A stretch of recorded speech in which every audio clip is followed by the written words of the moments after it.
All right, so I've got a vise that I'd like to add for my CNC. Currently, the hold downs that I have don't quite match up to anything mounting wise that the vise has.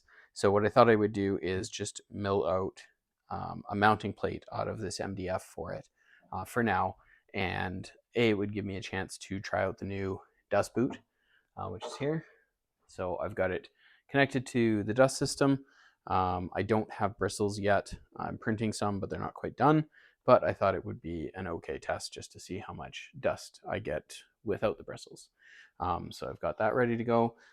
As you can see, I've got to add a few more magnets, but I got tired of pulling them out and putting them back in for test fits. So hopefully that'll be fine. Spindle's ready to go. I've got the file basically set up, so I'm just going to get my hold downs in place and we'll get working.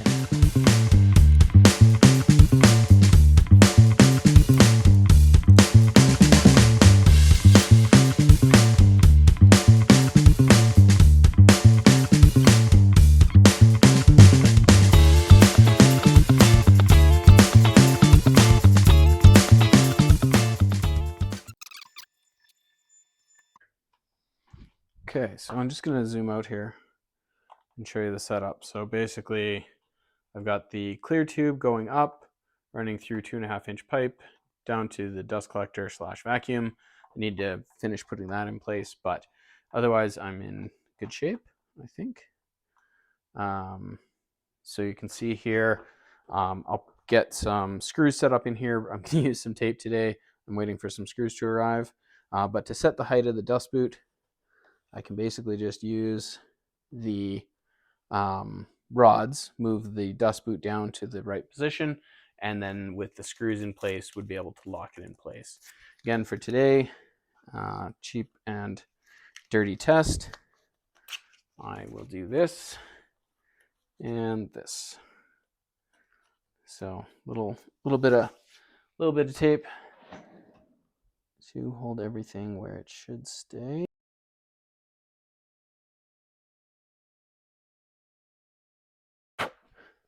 All right, so for this, I'm going to use a 1/4-inch compression end mill. And so right now I have the dust boot lowered, making it quite easy to change out the bit. I could also do this the other way and raise it up and bring the spindle down and get easy access to change the bit as well. So that's kind of nice.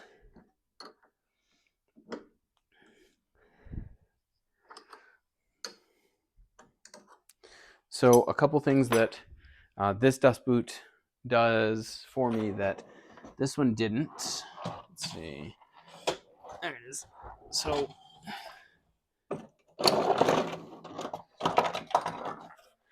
this is the Pwn CNC V9 dust boot, which I really like and I wanted to run. But the problem I have with it is when it sits, see if that shows up very well on camera, but when it sits here under, when the spindle comes down, it collides, the Z-axis piece collides with the dust boot. So it worked to a point, but if you tried to do a 3D carve where the spindle had to go lower, it really didn't work very well. It would collide and break things. So this way, this will clear, the dust boot actually clears the spindle housing. So if I bring this up, you can see it goes in between the spindle and the housing, which makes it work a little bit better. The other thing is, because of how narrow it is, if I pop this off and put these two next to each other, because I've made it so much more narrow, I get a lot more of my X travel back. So I was losing X travel, and if I didn't set up my soft limits right, and I had the dust boot on, I would collide with the X rails.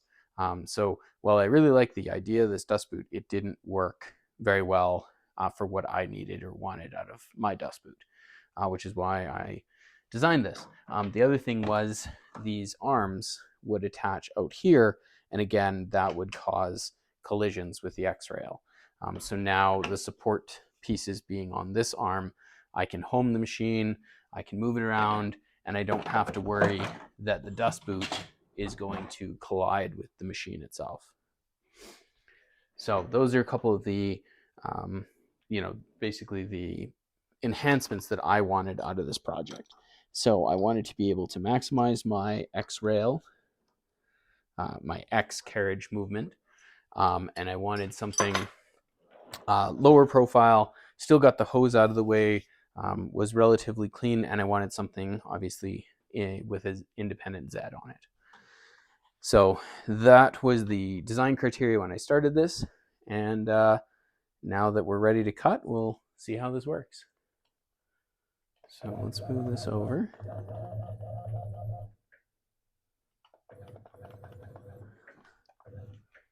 Now, if I need to, I can pop this off and raise this up a bit more. We'll see if I have to use tape or not, but so far so good.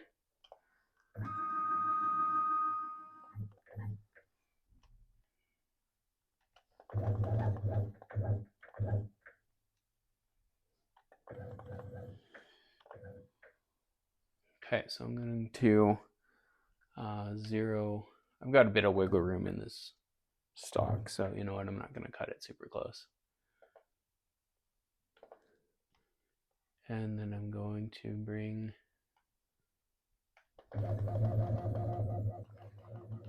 this out here, and we'll just probe for Z.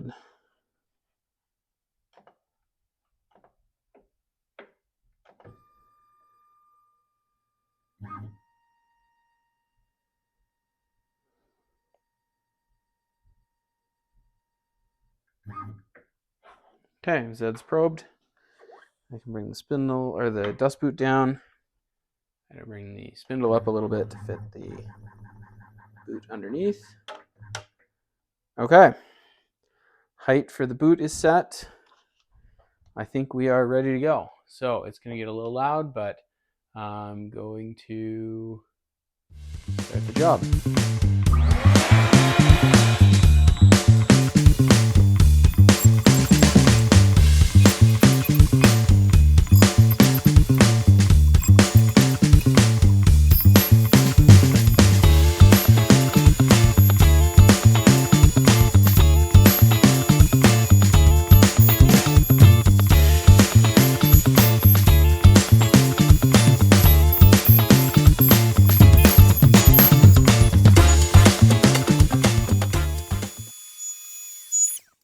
Okay, so let's move that back.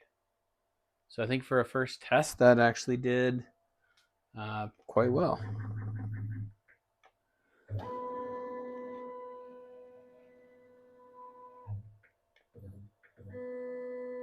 So I'll clean up the tabs and stuff, but overall the amount of dust is pretty minimal. I did have some leakage here. You can see some dust moving up on the spindle here. So that was leakage around the spindle interface. I can probably do a little bit better by keeping the dust boot up a little higher, bringing the spindle down into the chute more. So I'll play with that. Once I have some bristles, that might get a little bit better. But that was a full depth 19 millimeter cut. And I can definitely see my spoil board on this side, and I can mostly see it on this side. So it was able to clear out pretty much all of the dust from that channel, and that's, you know, a 1/4 inch channel on the side. So I think that's a pretty good first run. I can feel there's a bit of static buildup.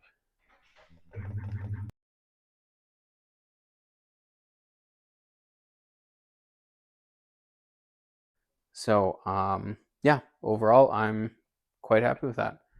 We'll keep playing with it and see how it goes, but I'm so far very excited.